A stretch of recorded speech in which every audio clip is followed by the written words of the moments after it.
Boa noite.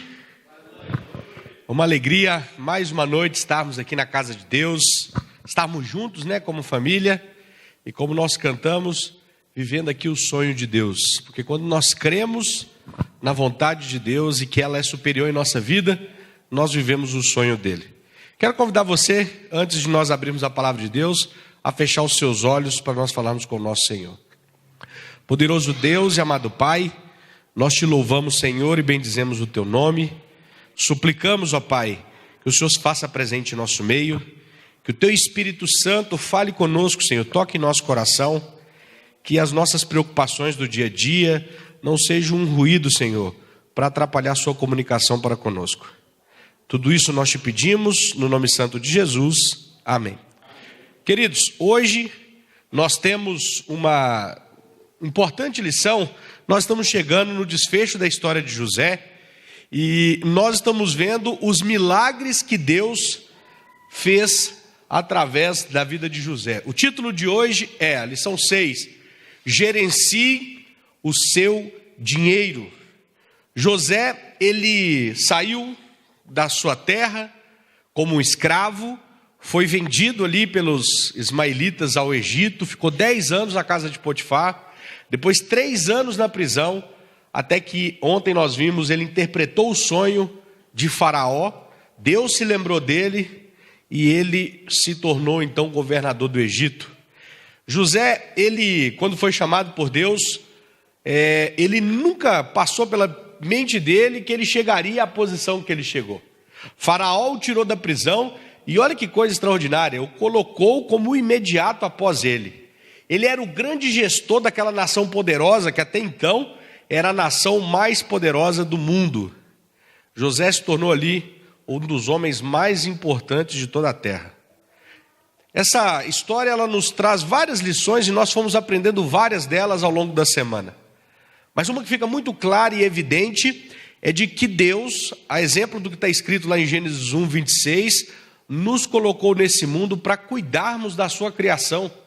Deus nos colocou aqui como seus gerentes, os seus gestores, os seus mordomos.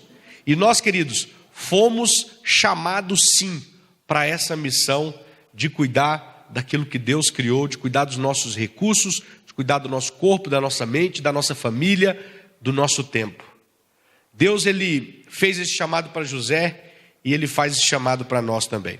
Bom, recapitulando um pouco da história de ontem, então o faraó teve o sonho, Ele teve o sonho ali das 7 vacas gordas, e depois apareceram 7 vacas magras e comiam as 7 vacas gordas.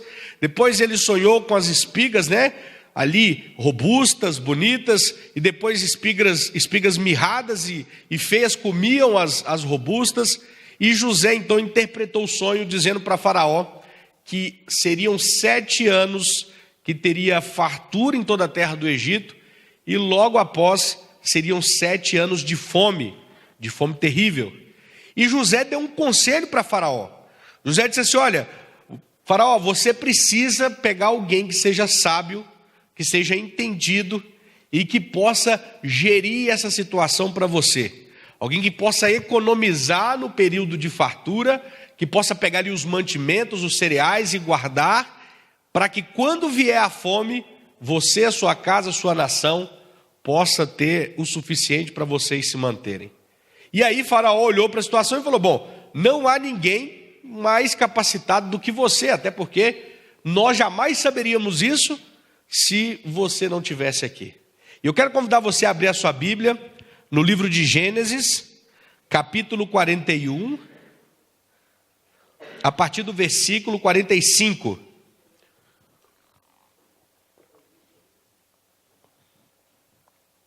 Gênesis capítulo 41, a partir do versículo 45.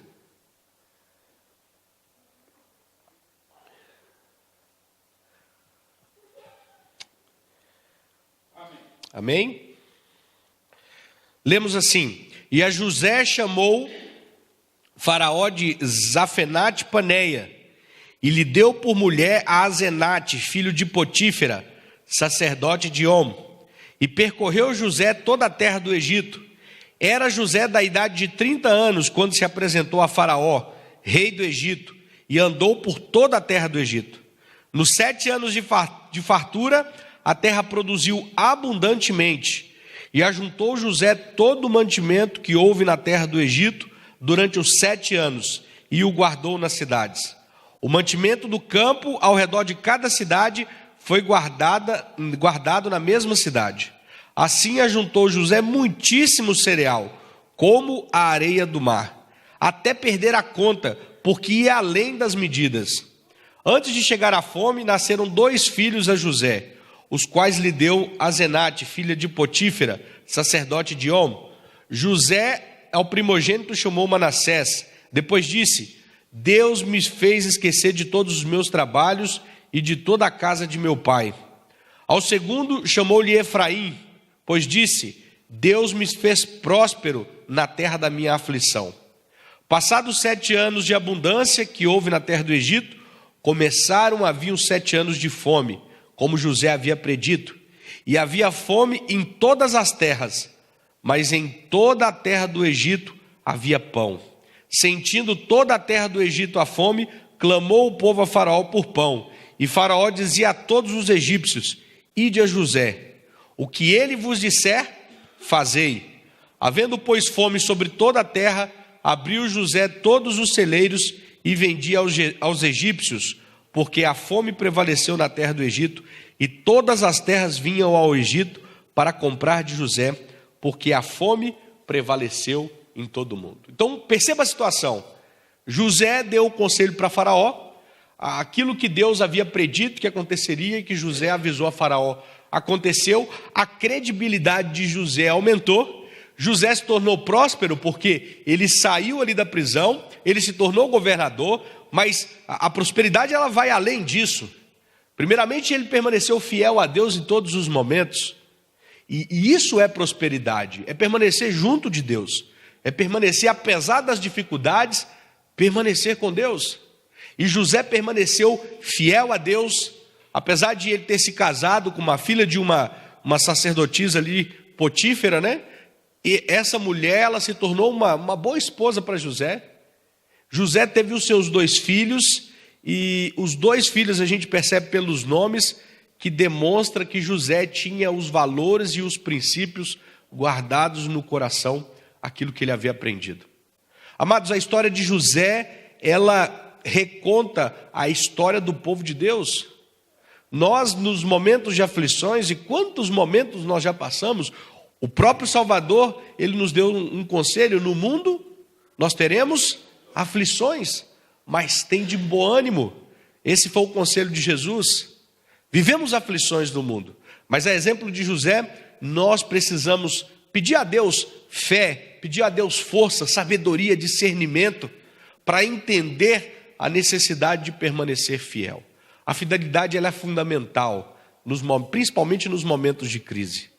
José, a história dele ficou marcada em vários hieroglifos. No Egito nós encontramos menções dessa época próspera do Egito. Aqui, por exemplo, está o desenho das 7 vacas, é uma parte da pintura que foi encontrada em Avares, em 1700 a.C., por Manfred Biatek, ele que encontrou, Bietac, ele encontrou ali essa pedra, e essa pedra reconta o sonho que Faraó teve. É claro que, posteriormente, os egípcios começaram a divinizar a vaca, né? Porque foi um aviso, olha que ironia, né? Um aviso de Deus através de um sonho, mas eles ignoraram a providência divina e divinizaram a vaca, né? E a deusa Arthur passou a ser uma deusa metade humano, metade vaca, e era adorada pelos egípcios. Mas o fato é que isso aqui é uma fonte extra bíblica que conforma a veracidade da história, que comprova a existência do sonho, que comprova a existência desse período e que comprova que houve os 7 anos de fartura e depois, posteriormente, os 7 anos de fome. Fato é que se José não estivesse ali, perceba que as aflições de José, a odisseia de José até chegar a ser governador do Egito, foi uma bênção para José. Nós vamos ver posteriormente que foi uma bênção para a nação hebraica, mas também foi uma bênção para a nação egípcia. Porque se José não tivesse dado esse conselho sábio, a nação egípcia também estaria padecendo. E queridos, quando nós somos fiéis a Deus, nós somos uma bênção para a nossa família, nós somos uma bênção para a nossa comunidade, nós somos uma bênção para a igreja, nós somos uma bênção para a nação.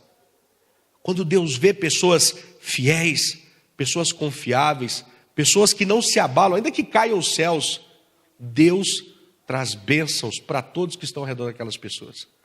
É por isso que o convite de Deus para cada um de nós é que nós possamos exercitar a fidelidade, é que nós possamos confiar em Deus plenamente, se lançar nas mãos de Deus, ser extremamente dependente dEle, porque a nossa fidelidade ela é fortalecida dessa forma. Bom, José então foi promovido e olha que interessante, José permaneceu humilde. Há pessoas que quando vão sendo ali promovidas, vão crescendo na vida, a humildade vai ficando de lado, né? Se tornam arrogantes, prepotentes, autossuficientes, é um grande risco. Quando nós recebemos algum status, alguma posição ali que os holofotes estão um pouco voltados para a gente, corremos um sério risco de deixar o eu falar.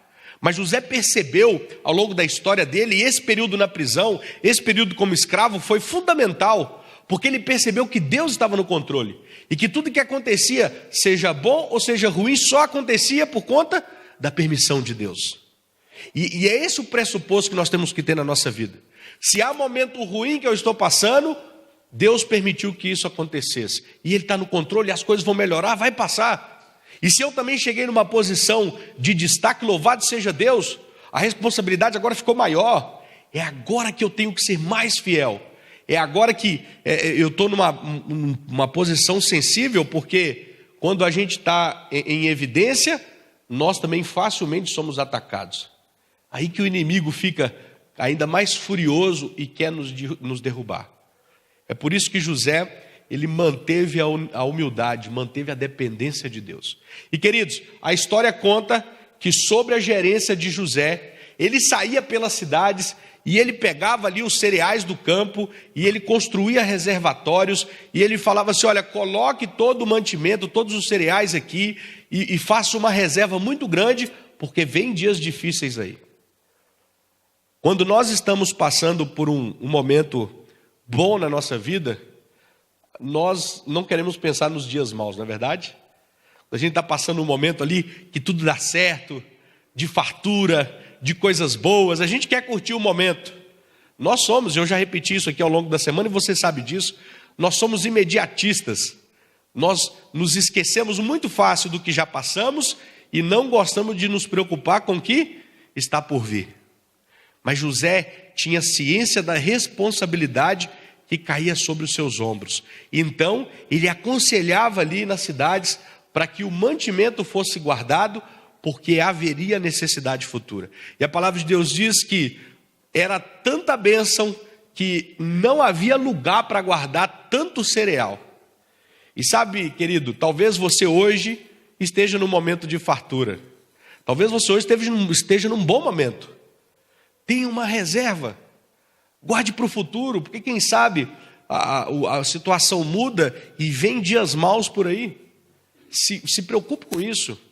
Às vezes a gente não se preocupa, não faz uma reserva, e eu vejo tantas situações de pessoas que trabalharam tanto na vida, que se sacrificaram, que correram atrás ali dos seus objetivos, mas por falta de instrução, por falta de conhecimento, não tiveram uma reserva e hoje passam por situações difíceis, no momento que era para estar descansando, no momento que era para estar ali aproveitando dos frutos do seu trabalho, não tem essa condição. Por quê? Porque não teve uma reserva. Deus nos diz que nós devemos ser sábios com os recursos que Ele nos dá. Nós devemos aprender a gerir aquilo que Deus nos dá. José fez isso, e ele guardava ali 20% de tudo que se colhia, colocava na reserva. E quando veio a fome, então, o Egito estava mais do que preparado para ela. Tanto que vinham nações de vários lugares que ficaram sabendo que no meio da crise, no meio da fome, havia fartura no Egito. Porque Deus havia colocado um homem fiel lá para gerir os recursos. Bom, eu preciso falar da independência financeira Deus deseja, jovens, que nós aprendamos desde cedo, quanto mais cedo melhor, a ter independência financeira.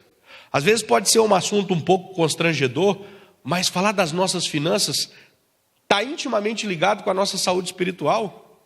Quem é que consegue a ter uma vida tranquila junto com a família, a ter uma vida em paz, se está devendo a todo mundo? É difícil. E como eu disse, ontem eu falava sobre a importância de se construir uma boa imagem diante da sociedade, sendo honesto, sendo íntegro, e você ser responsável com o seu dinheiro também passa por essa imagem. Alguém que sabe gerir bem as bênçãos que Deus dá. Então, tenha a sua independência financeira. Quais as vantagens de se ter essa tão sonhada independência financeira? Quais são as vantagens de ter um orçamento? Você faz um orçamento do seu mês, você planeja o que vai fazer com os seus recursos, ou do jeito que vem, ele vai? Porque ir é muito fácil, difícil é chegar, né? Mas ir vai numa facilidade tão grande. Antigamente eu achava que a vida ela se resumia a mais do que dormir e pagar boleto, né? A gente só paga boleto. Mas tem mais do que isso.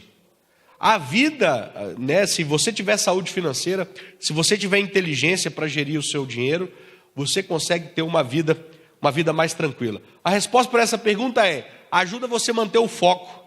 Se você não está preocupado com as dívidas, se você não está preocupado com aquilo que você adquiriu e agora não está conseguindo pagar, você consegue a ter mais paz na sua casa, você consegue dormir mais tranquilo, você tem uma vida com Deus, né, mais organizada, com a sua família também. Você tem uma vida mais saudável, em todos os sentidos. Facilita também o controle. Se você faz um orçamento, você limita até onde você vai gastar. Tem gente que gasta assim, sabe? Sem pensar. O dinheiro vem, o dinheiro vai, e quando ele percebe, nem as contas que era responsabilidade mensal, elas não foram quitadas. Comprou um monte de coisa e agora está devendo um monte de gente e não pode dormir em paz porque os credores estão batendo ali a porta. Não é esse o plano que Deus tem para a nossa vida. Não é essa imagem que Deus quer que você tenha. Não é esse tipo de educação que Deus quer que você dê ao seu filho. Não é esse tipo de exemplo que Deus quer que você dê à sua vizinhança. A saúde financeira passa muito pela nossa saúde espiritual também.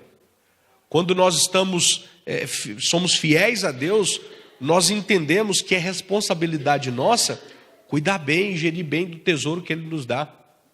E queridos, além disso, mostra, você fazendo um orçamento, você tem um panorama ali de qual é a sua situação, né? Se você está bem ou se você está na UTI financeiramente. E talvez o jovem pode falar assim: ah, mas isso aí não é para mim. Acredite, jovem, é sim. Você vai ver daqui a pouco que nós que estamos na faixa considerado aí pelos especialistas como a faixa dos jovens, somos os maiores inadimplentes desse país. Então, é de suma importância essa mensagem para você. Ela foi feita para você. Coloque no orçamento uma parte para o fundo de emergência. Tem ali um pouquinho, delimite ali um percentual do seu salário e mensalmente deixe ele, não mexa nele. Para que quando vier algo, o carro estragou, várias vezes nós pastores que andamos muito no nosso carro, várias vezes o nosso carro estraga. E se a gente não tem um fundo de reserva, se a gente não tem um fundo de emergência, a gente se complica na questão financeira. Então, tenha um fundo de emergência. A saúde da gente, por exemplo, nós gastamos dinheiro aí à torta e à direito, mas se houver uma necessidade, a gente dá tudo que tem para recuperar a saúde. Então, se você tem um fundo de emergência, você está precavido. Se vier a situação adversa, você vai ter como gerir isso, essa crise. Então, leve esse conselho para o seu coração. Coloque no orçamento um fundo para isso. Separe também algo para o seu investimento. Não gaste tudo. O dinheiro é suado, não é verdade? A gente trabalha tanto, a gente tem que valorizar mais o dinheiro. O brasileiro não sabe valorizar o dinheiro, porque a gente gasta muito dinheiro à toa, com entretenimento, com diversão. Mas aprenda a separar um pouquinho para o investimento. Coloque lá na poupança. Alguns que são mais entendidos investem no Tesouro Direto. Compram um terreno, né? Que também é um excelente investimento, ainda é um excelente investimento. A minha avó, me lembro quando criança, ela falava uma frase assim, que até hoje ela é válida. Ela dizia: quem compra terra, não erra. E é uma grande verdade. Eu me recordo que quando eu cheguei no NASP, e uma das poucas campanhas que assim foi algo fantástico, Deus operou um milagre extraordinário, vendemos muitos livros ali naquelas férias, e eu voltei com o valor da faculdade ali, que podia pagar o aluguel e as minhas despesas, e sobrou uma quantia, sabe? Uma quantia boa ali, que foi uma bênção. E aí alguém me ofereceu um terreno ali nas cercanias do NASP. E eu pensei comigo, bom, eu sou estudante, o que eu vou fazer com um terreno? Falta de conhecimento. E aí não comprei aquele terreno, e toda vez que eu passo com a minha esposa ali, eu olho para o terreno e falo: tá ali o terreno, ó, podia ser nosso, né? Eu não fiz o investimento, o dinheiro estava na minha mão, eu não fiz o investimento, a entrada era pequena e as parcelas não eram tão grandes, estava bem no começo e eu não fiz esse investimento. O tempo passou e com 5, 6 anos, aquele terreno que na época, se não me engano, valia 40 mil, hoje a pessoa não vende por 120 mil. Então perceba que num curto espaço de tempo, né, o dinheiro poderia ter quadruplicado se eu tivesse inteligência financeira. Então faça isso. Eu sei que você pode falar: pastor, mas o meu dinheiro dá conta exata. Dá conta exata porque não tem planejamento. Porque se você parar e pôr na caneta o que a gente gasta de maneira supérflua, você vai ver que vai muito dinheiro embora. Boa parte, geralmente 30% do nosso salário vai com entretenimento e com coisas do tipo. Coisas que a gente não tem assim extrema necessidade. Então, aprenda a fazer investimentos também. Bom, agora eu preciso falar da questão da fidelidade, né, com Deus. Como eu devo calcular o meu dízimo e a oferta? Talvez você jovem tenha alguma dúvida com relação à forma como eu devo calcular o dízimo e a oferta. E eu queria só dar um exemplo simples aqui. Olha, se você trabalha autônomo, você trabalha por conta, você vai pegar ali o percentual do seu lucro, e você sabe, o dízimo é a 10ª parte. 10% do valor do seu lucro você vai devolver para Deus. E a oferta é conforme as bênçãos que Deus tem dado a você. Conforme as bênçãos que você tem recebido, você devolve a Deus. E se você é empregado, esse valor vai ser tirado aí, vai ser separado do salário bruto, né, do valor bruto que você recebe. Então, é dessa forma que nós separamos aí o nosso dinheiro para Deus. A igreja desenvolveu esse aplicativo, e é um aplicativo fantástico, o Seven-me. Eu não sei quantos aqui já tem ele baixado no celular, quantos utilizam, mas com esse aplicativo você consegue ver ali, né, tudo aquilo que você devolveu para Deus, todo o extrato, né, da sua saúde financeira ali para com Deus, você vai conseguir ver por intermédio desse aplicativo. Eu, por exemplo, eu vi lá o dispositivo e utilizei esse dispositivo, você consegue agendar a sua oferta. Se você, hoje em dia quase ninguém usa a cédula, né? O dinheiro vivo não está tão em uso quanto hoje, a gente paga tudo pelo celular. Então, é uma opção que eu fiz, de fazer o débito ali automático, mas isso é uma questão de cada um. No entanto, a igreja disponibiliza dessa forma, o importante é a gente ser fiel e a gente não deixar para depois, né? Tem muitas pessoas que primeiro fazem tudo e se sobrar, separa o que é do Senhor, né? Nós precisamos fazer isso em primeira mão. Recebemos ali, Deus nos abençoou com a vida, com a saúde, com a proteção. Não é que Deus ele não tem interesse nas nossas coisas. Deus não tem interesse nos nossos bens materiais. Deus tem interesse na nossa vida. E um dia eu parei para refletir e eu descobri uma coisa bem interessante. Perceba uma coisa, a gente se qualifica, a gente estuda, a gente trabalha, e o fruto de toda a propriedade intelectual, de todo o vigor que nós temos, é a nossa casa, é o nosso carro, são as coisas que nós construímos. É ou não é verdade? Então, quando a gente separa esse percentual para Deus, a gente não está dando só o nosso recurso, a gente está dando o fruto do nosso suor, o fruto da propriedade intelectual nossa, o fruto do nosso crescimento, do nosso desenvolvimento.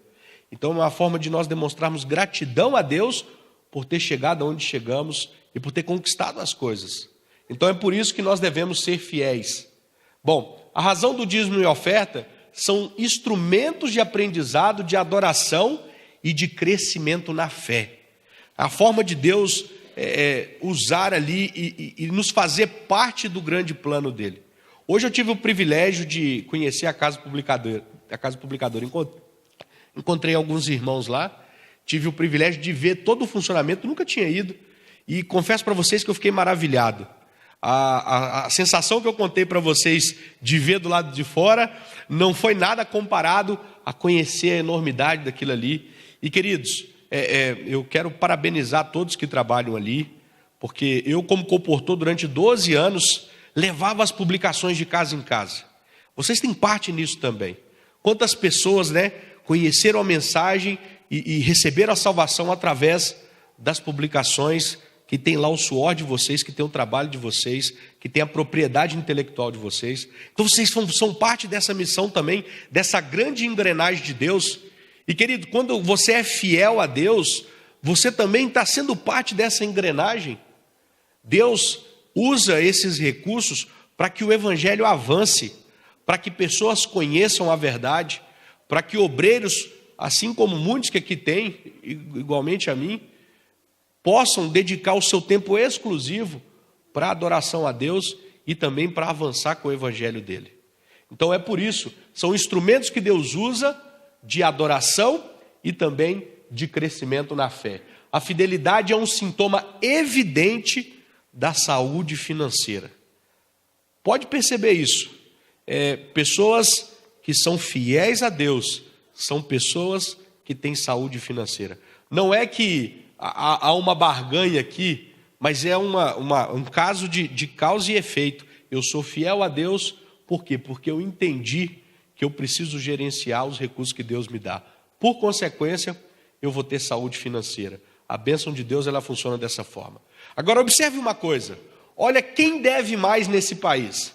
59,3% são mulheres. Alguma surpresa até aqui, homens? Não, né? Era esperado, né? 59,3%. Vão apanhar na saída, mas tudo bem. 40,7% são homens. E 38,5% estão na faixa etária entre 25 e 34 anos. Ou seja, a maior fatia dos inadimplentes no país, cerca de 40%, somos nós, os que são considerados aí os jovens, né? É claro que nós consideramos jovens de 0 a 200 anos, né? Mas nesse caso aqui, para essa pesquisa, os que estão na faixa entre 25 e 34 anos compõem a fatia dos que mais devem no país. Bom, essa pesquisa aqui mostra a faixa de inadimplência por faixa etária. Essa é mais recente, é do ano de 2018.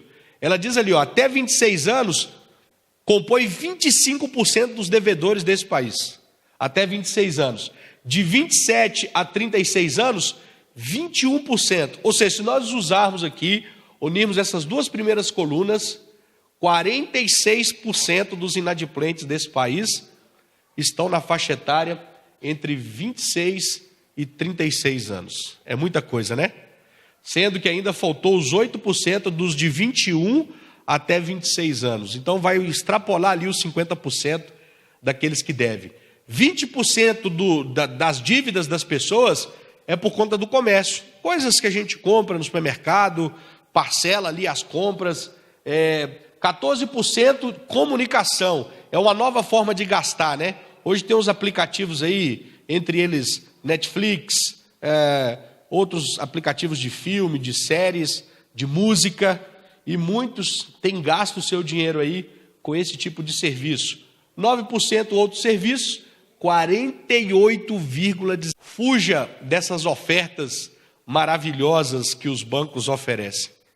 47%, olha que incrível, 48,17% são dívidas com bancos. E aqui a faixa etária entre 24 a 37 anos.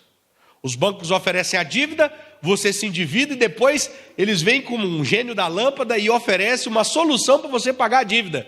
E aí vem outro empréstimo e você paga a dívida e faz uma dívida maior e vira uma bola de neve. É um risco tremendo. E apenas 7% com água e luz e contas normais. Olha, essa é uma pesquisa que mostra, depois de o nome da pessoa ir para os SPC e Serasa, quanto tempo leva para elas resgatarem o seu nome de lá. Até 18 anos, ali no ano de 2017, a média foi de 239 dias, é quase um ano. negativado, para depois de muito custo, recuperar a credibilidade no mercado, né? Já no ano seguinte diminuiu e graças a Deus você vê que vai aumentando aqui a faixa etária e parece que o povo vai ganhando responsabilidade, né? De 51 a 60 anos a média foi quase 100 dias a menos e mais 60 anos também ficou dentro dessa média. Mas é um tempo muito grande do seu nome no vermelho. Falta de planejamento.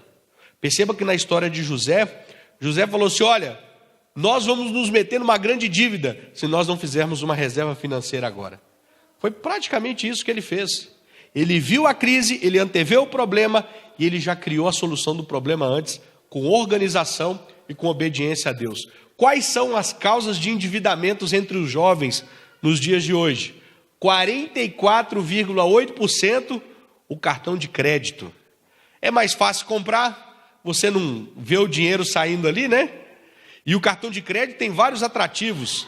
Olha, compre que você vai receber milhas. A gente recebe milha e nunca viaja, né? Mas essa é a isca que o cartão de crédito usa para a gente gastar o nosso dinheiro suado. E aí vem os juros. Eu ouvi na CBN esses dias que os juros do cheque especial e do cartão de crédito chegaram a mais de 400% ao ano, no último ano. É muito dinheiro. Se você pegar a sua conta ali eu uso o Bradesco, não estou fazendo propaganda, mas o Bradesco no Bradesco Bank lá, você consegue ver o saldo de taxas, né? O quanto de taxas eles cobraram ao longo do ano. Se você usa muito cartão de crédito, eu recomendo que você tome um calmante antes. Você vai ver quanto dinheiro eles tiraram de você. Aliás, você deu para eles, né? Ao longo do ano. Então, seja inteligente. Não afunde no cartão de crédito. 29,9% do endividamento é por conta do comércio, das compras. 14%, como eu já mencionei, o setor de telecomunicações. E apenas 1,8% que realmente é necessidade mensal, né? Que são as contas de água, luz, telefone e assim por diante. A fonte é o SPC. A faixa etária dos devedores, 18 a 25 anos, 14%. 26 a 30 anos, 12%. 31 a 35 anos, 13%. E 36 a 40, 12%. Se nós pegarmos esses 4 primeiros aqui, nós já vamos chegar a quase 60% aí dos devedores na faixa etária até 40 anos. É muita coisa. É um momento de empolgação, está começando a vida, está construindo tudo, né? E vai fazendo dívida. Cuidado com isso. Bom, o que devo fazer então, pastor? Você só mostrou problema agora. O que eu preciso fazer para que eu não entre nessa bola de neve que são as dívidas? É isso aí, ó. Procure pagar à vista. Nós vimos aí ao longo da semana a importância de você pagar à vista. E essa é uma mensagem de Deus também. Talvez você possa pensar assim, puxa, mas eu vim aqui para estudar a Bíblia e olha o tipo de mensagem que eu estou recebendo. Isso é uma mensagem de Deus e é um conceito bíblico. A fidelidade, se você pegar ali o Provérbios, você vai ver como Salomão desgasta esse tema.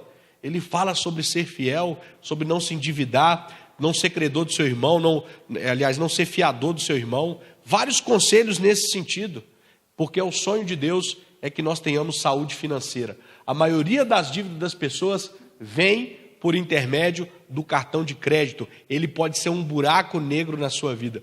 Fuja do cartão de crédito. Faça como eu, faça uma cirurgia plástica nele. Pega a tesoura ali, ó, corta ele no meio e, se possível, não use mais. Faça sua reserva financeira e, quando necessário, pague tudo à vista. Planeje antes para fazer o salário durar até o fim.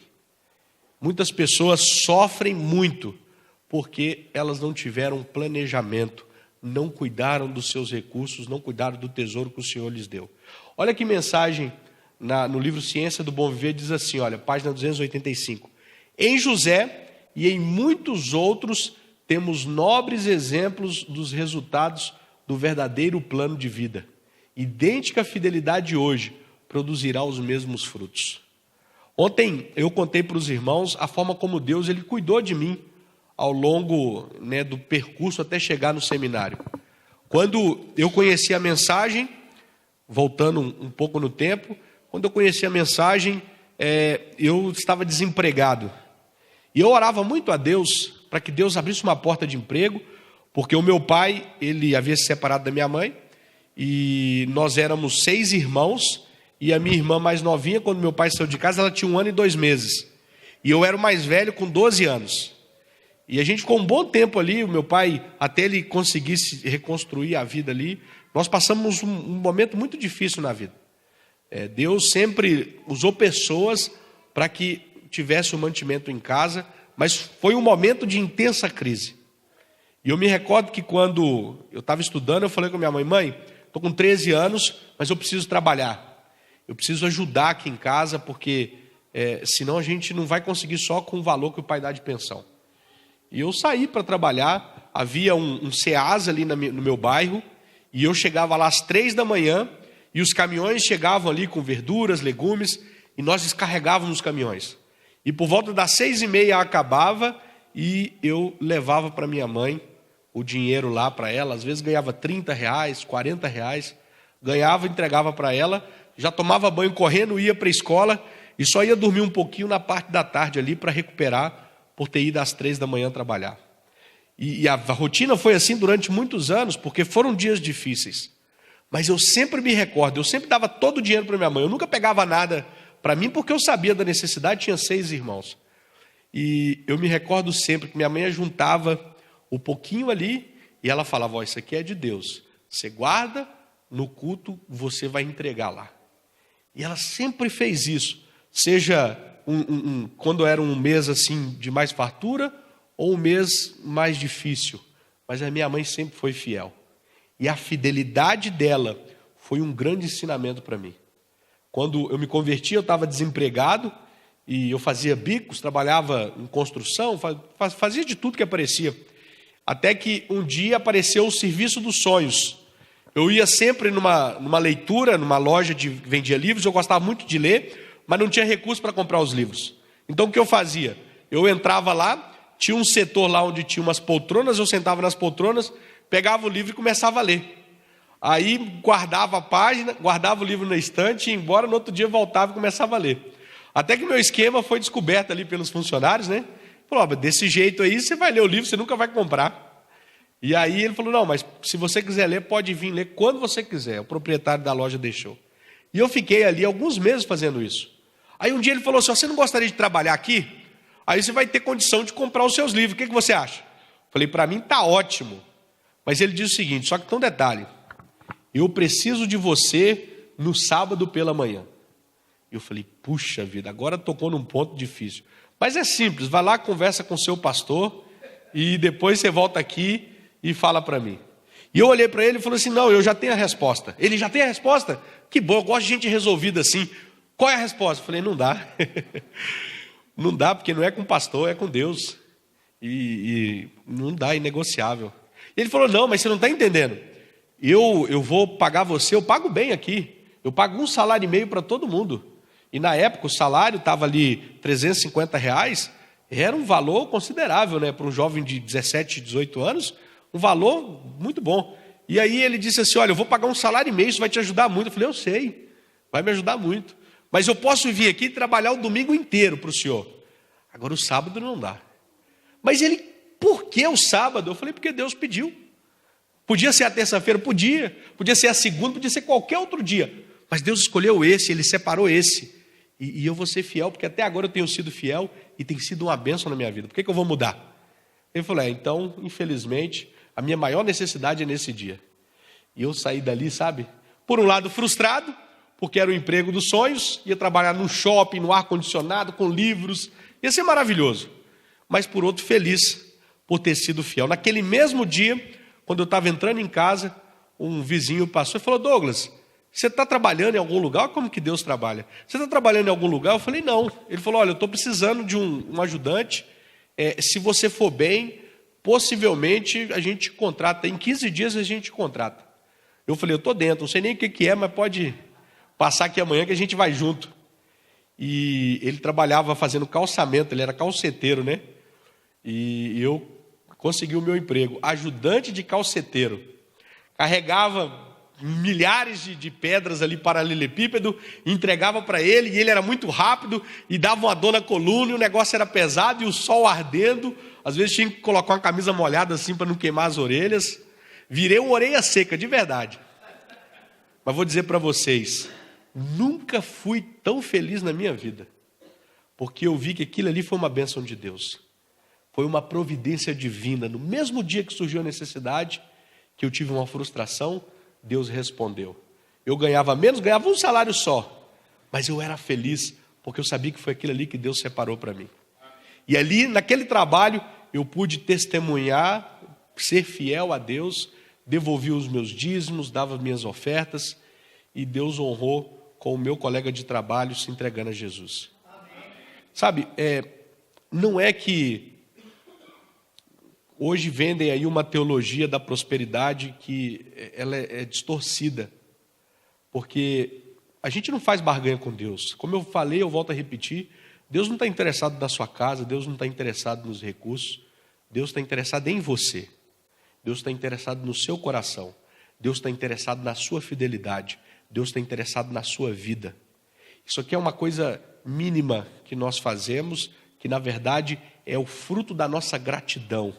É o fruto da certeza do Deus que nós adoramos, que é um Deus vivo e um Deus que atua verdadeiramente na nossa vida. Jovens, desejo de Deus para você é que você tenha saúde financeira, que você possa ser fiel. É isso que Deus quer para você. Que você possa viver bem. No mundo onde existe o apelo para o consumismo, Deus quer que você seja uma pessoa centrada, uma pessoa equilibrada, para que você possa dormir tranquilamente e desfrutar de uma vida feliz ao lado das pessoas que você ama. Que Deus abençoe você e que você permaneça fiel até o retorno de Cristo. Nós vamos ouvir uma música especial agora, e a exemplo das outras noites, se você sentiu o chamado de Jesus e decidir no seu coração, Senhor, eu quero ser mais fiel, eu quero ser mais dependente de Ti, e eu quero permitir que o Senhor cuide da minha vida. Quero convidar você a se colocar de pé no momento que o Espírito Santo tocar em seu coração, porque eu quero terminar entregando a sua vida para Jesus.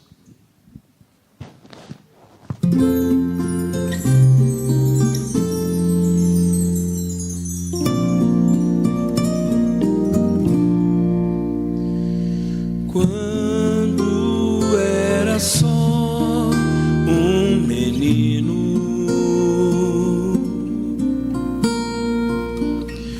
eu aprendi a viver.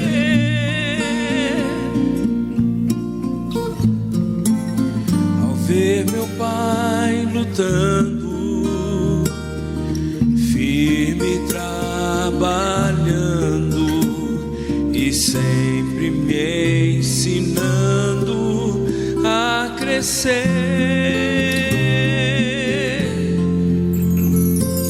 Seu exemplo foi uma rocha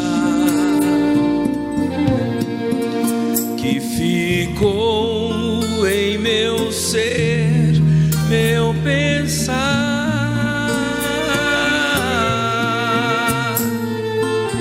A personalidade,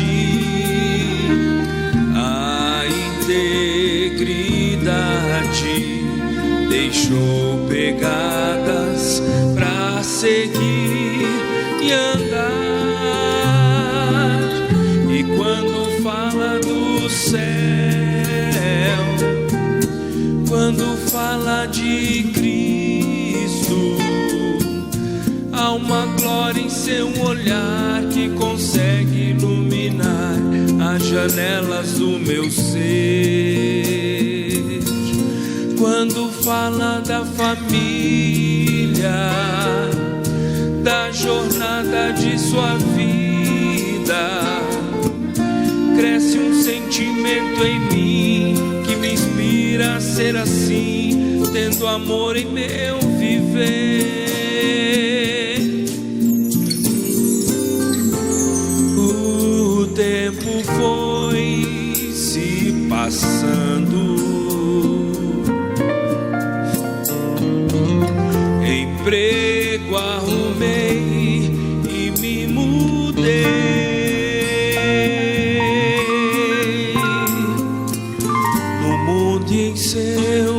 encantos, eu quis me aventurar, e as luzes excitantes eu busquei. Várias vozes em meus ouvidos tentavam ensinar-me aonde ir,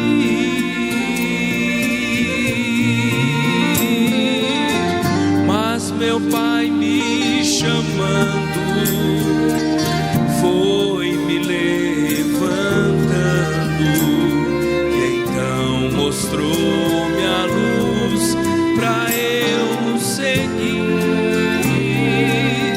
E quando fala do céu, quando fala de Cristo, há uma glória em seu olhar que consegue iluminar as janelas do meu ser. Quando fala da família, da jornada de sua vida, cresce um sentimento em mim que me inspira a ser assim, tendo amor em meu viver. Cresce um sentimento em mim que me inspira a ser assim, tendo amor em meu viver.